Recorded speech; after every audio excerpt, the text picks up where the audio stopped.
ഒന്നുകിൽ നിനക്ക് പായസം കുടിക്കാം, അല്ലെങ്കിൽ പുഴുങ്ങിയ മുട്ട കഴിക്കാം. നിന്റെ മുമ്പിൽ 2 ചോയ്സാണുള്ളത്. ഒന്നുകിൽ പായസം കുടിക്കാം, അല്ലെങ്കിൽ പുഴുങ്ങിയ മുട്ട കഴിക്കാം. ഏതെങ്കിലും ഒന്നേ ചെയ്യാൻ പറ്റുള്ളൂ, അല്ലേ? ഇതുപോലത്തെ ഒരുപാട് സെൻറ്റൻസുകൾ നാം ഉപയോഗിക്കാറുള്ളതാണ്. ഇങ്ങനത്തെ സെൻറ്റൻസുകൾ എങ്ങനെ നമുക്ക് ഇംഗ്ലീഷിൽ പറയാം? Let's start. അതിന് ഇംഗ്ലീഷിൽ നല്ലൊരു യൂസേജ് ഉണ്ട്. എയ്തർ ഓർ എന്നുള്ളതാണ് ആ യൂസേജ്. എയ്തർ കഴിഞ്ഞതിന് ശേഷം പിന്നെ ബ്ലാങ്ക്സ് കണ്ടല്ലോ, ആ ബ്ലാങ്ക്സിൻ്റെ അവിടെ ആദ്യത്തെ നമ്മുടെ ഓപ്ഷൻ ഉപയോഗിക്കും. ഓർ കഴിഞ്ഞതിന് ശേഷമുള്ള ബ്ലാങ്കിൻ്റെ അവിടെ രണ്ടാമത്തെ ഓപ്ഷനും നാം ഉപയോഗിക്കും. അതിൽ നിന്ന് ഏതെങ്കിലും ഒന്ന് ചെയ്യാം, അല്ലെങ്കിൽ ആ 2 ആളുകളിൽ നിന്ന് ഏതെങ്കിലും ഒരാൾ ചെയ്യും എന്നാണ് ഇതിൻ്റെ അർത്ഥം. ഉദാഹരണത്തിലേക്ക് കടക്കാം. You can either have payasam or boiled egg.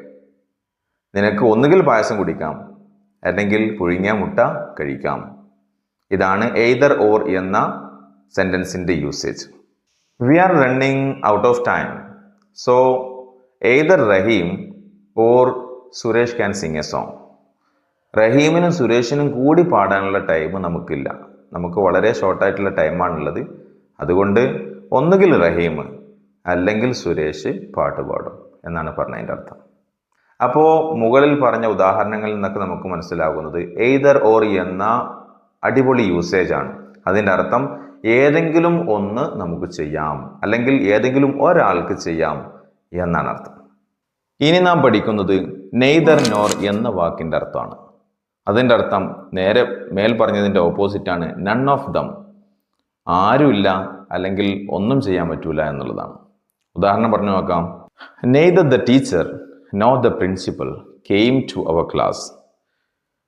നമ്മുടെ ക്ലാസ്സിലേക്ക് ടീച്ചറും വന്നിട്ടില്ല, പ്രിൻസിപ്പളും വന്നിട്ടില്ല, രണ്ടാളും വന്നിട്ടില്ല. 2 ഓപ്ഷനാണ് നമ്മൾ പറഞ്ഞിട്ടുള്ളത്. അതിൽ നിന്ന് ഒരാളും വന്നിട്ടില്ല എന്നാണ് ഇതിൻ്റെ അർത്ഥം. He likes neither the tea nor the coffee. അവന് ചായ ഇഷ്ടമല്ല, കോഫി ഇഷ്ടമല്ല. 2ഉം ഇഷ്ടമല്ല, ഒന്നും ഇഷ്ടമല്ല എന്നാണ് ഈ പറഞ്ഞതിൻ്റെ അർത്ഥം.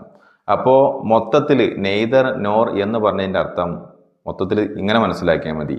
നൺ ഓഫ് ദം എന്നാണ് ഇതിൻ്റെ ടോട്ടലായിട്ടുള്ള അർത്ഥം. That's it my dears for today's video. By.